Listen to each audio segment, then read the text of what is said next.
मेहुल तालाब की अच्छे से छानबीन करने लगता है तो मेहुल को कुछ दूरी पर एक धुआं धुआं सा दिखाई देता है। मेहुल धुआं के पास जाता है तो मेहुल के होश उड़ जाते हैं, क्योंकि ऐसा लग रहा था जैसे किसी ने यहाँ पर कोई चीज लैंड की है और घास भी जली हुई थी। Interesting, very very interesting. Mehul को हाथों के निशान भी दिखाई देते हैं। Interesting, very very interesting. हाथों के निशान है बट पैरों के निशान नहीं है। तभी मेहुल के पास डॉक्टर संजना का कॉल आता है। डॉक्टर संजना कहती है कि मुझे तालाब के सैंपल देखने के बाद कुछ भी समझ में नहीं आ रहा है। मेहुल को कुछ भी समझ में नहीं आ रहा था कि ऐसा कैसे पॉसिबल हो सकता है, और शहर के अंदर ऐसी कोई भी मशीन नहीं है जो रातों रात इस तालाब को सुखा दे।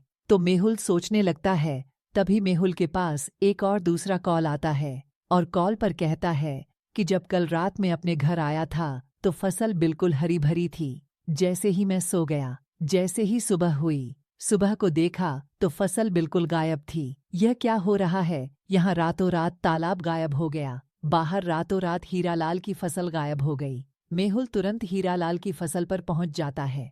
जब मेहुल हीरालाल की फसल देखता है तो वह देखकर बिल्कुल सोक्ड हो गया और पैरों तले जमीन खिसक गई। तो लॉजिकल आर्मी मेहुल ने ऐसा क्या देखा? क्या आप सोचकर बता सकते हैं? हमें अपना आंसर कमेंट में।